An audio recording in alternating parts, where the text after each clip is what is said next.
Hello and welcome to the Fighting Moose podcast. I'm your host and narrator, Jason Hendrickson. This is a podcast where I retell stories, some fictional and some historical, that can be enjoyed by people of all ages. Today, we have a visit with our friends from the Green Forest with a story titled Digger and His Cousin Glutton, from the book The Burgess Animal Book for Children, written by Thornton W. Burgess. Today's story is near to my heart because, as you probably know by now, I live in Michigan, which has the nickname of the Wolverine State. Now, to my knowledge, Wolverines don't live in Michigan. I mean, there is one at the zoo, but I don't think wild ones are around. But what I do know is that if you follow college sports, the University of Michigan's mascot is the Wolverine. Also, if you stay within the Big Ten Conference, Michigan always plays the University of Wisconsin, whose mascot is the Badger. It's always a good rivalry, whatever game they play, but today it's not about sports. It's about learning about the lives of these creatures. But going back to sports, who do you root for? Wisconsin or Michigan? For me, between the two, it's gonna be Go Blue. But I always say, fire up chips. Now, let's turn to today's story. I hope you enjoy. Let's begin. Liftoff. We have a liftoff.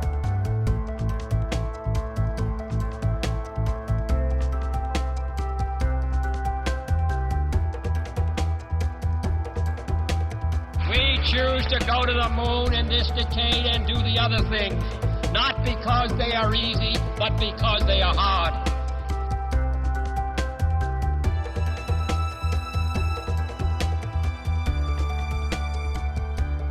Digger and his cousin Glutton. Well, Peter, said Old Mother Nature, did you visit Digger the Badger yesterday?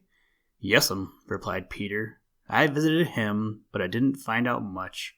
He's a regular old grouch. He isn't the least bit neighborly. It took me a long time to find him. He has more holes than anybody I ever knew, and I couldn't tell which one is his home. When I did find him, he gave me a terrible scare. I didn't see him until I was right on top of him, and if I hadn't jumped quickly, I guess I wouldn't be here this morning. He was lying flat down in the grass, and he was so very flat that I just didn't see him.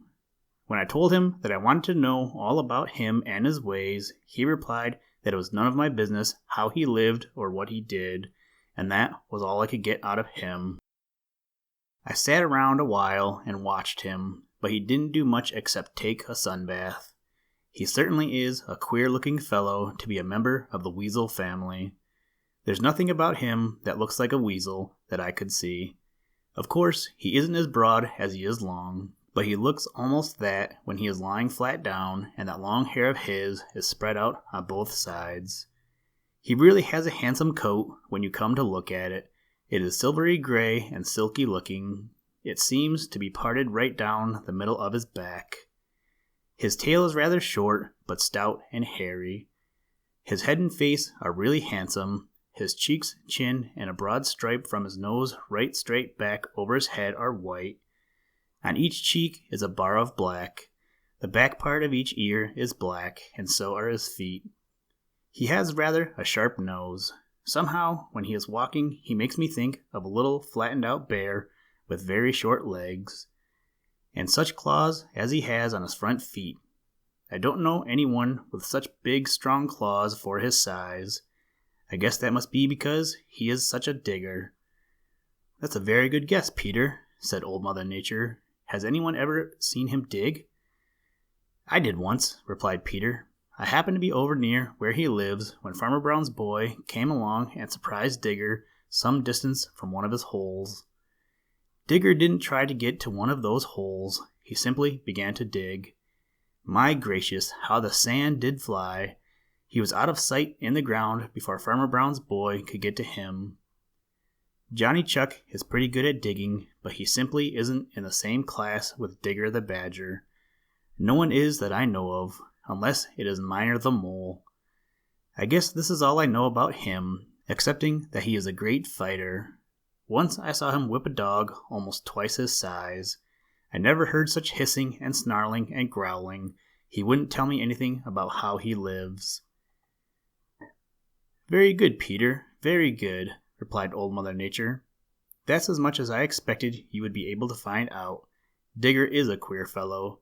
His home is on the Great Plains and in the flat, open country of the Middle West and Far West, where gophers and ground squirrels and prairie dogs live. They furnish him with the greater part of his food. All of them are good diggers, but they don't stand any chance when he sets out to dig them out. Digger spends most of his time underground during daylight, seldom coming out except for a sunbath.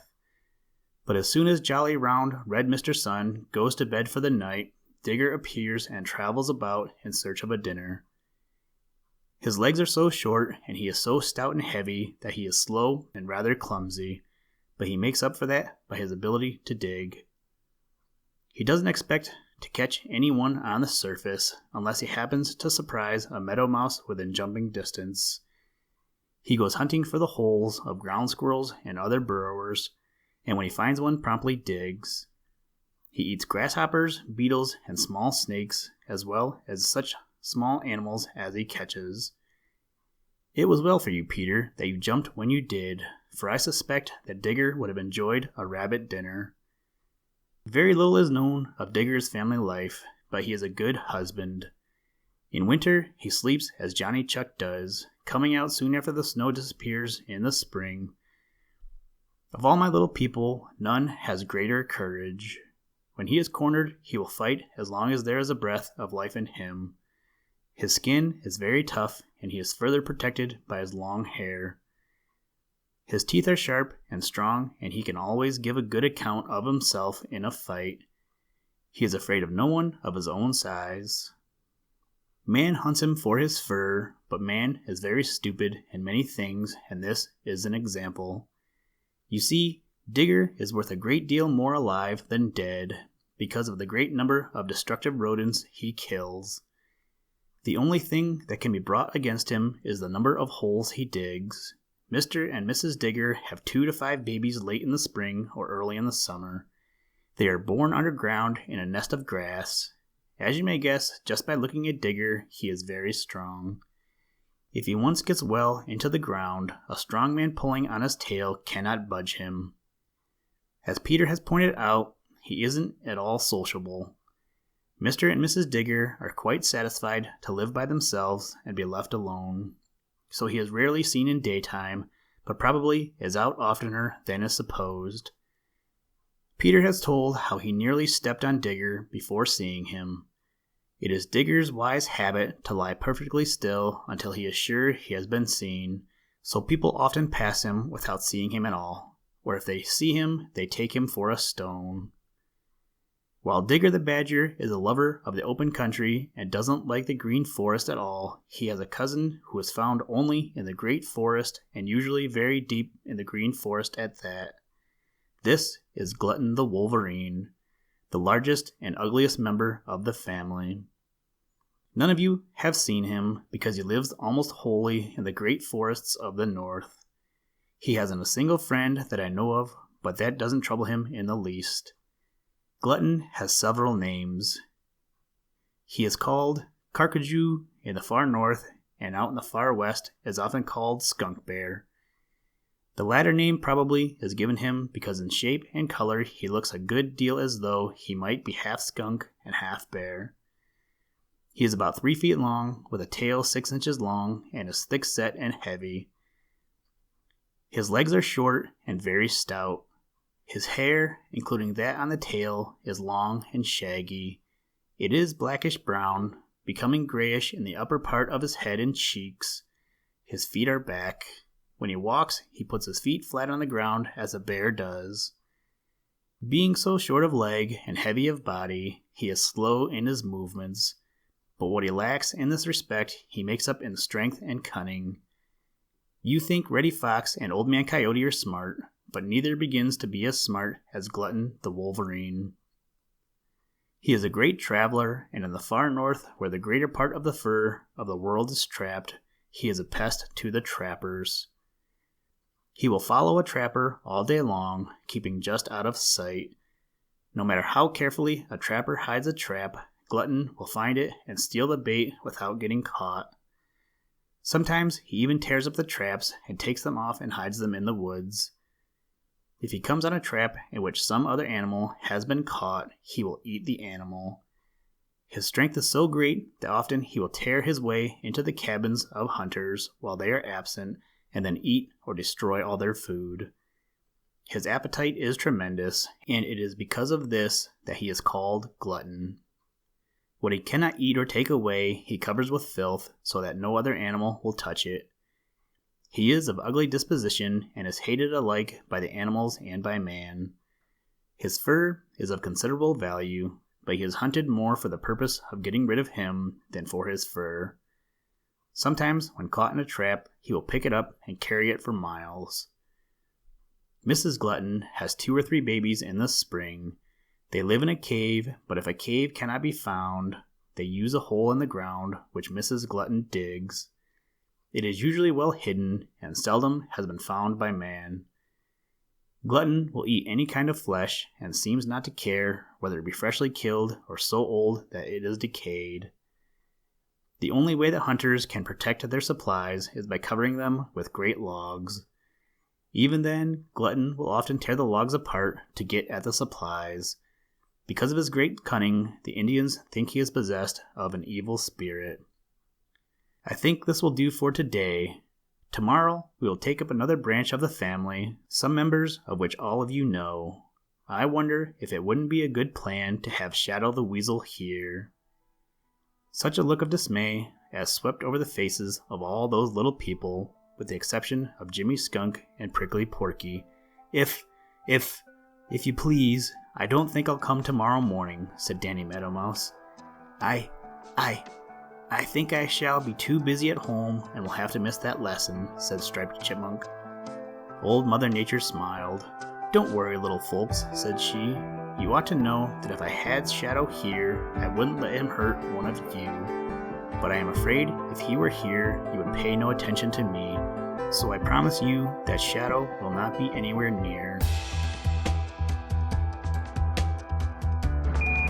Listen, Tranquility Base here. The Eagle has landed.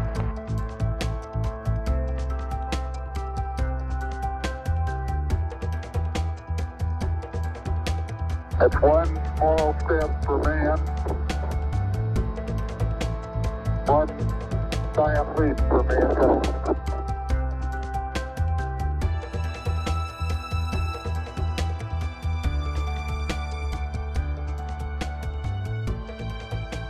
Thank you for listening to this episode of the Fighting Moose Podcast. Please join us next time as we read another exciting story. Today's music was provided by the artist Analog by Nature, and the audio clips were provided from NASA. For more information to download and or listen to audio or materials from all our recordings, or to contact us, please visit www.thefightingmoose.com, or you can follow the links in the show notes. And as always, try and do a random act of kindness every day. Mission complete, Houston.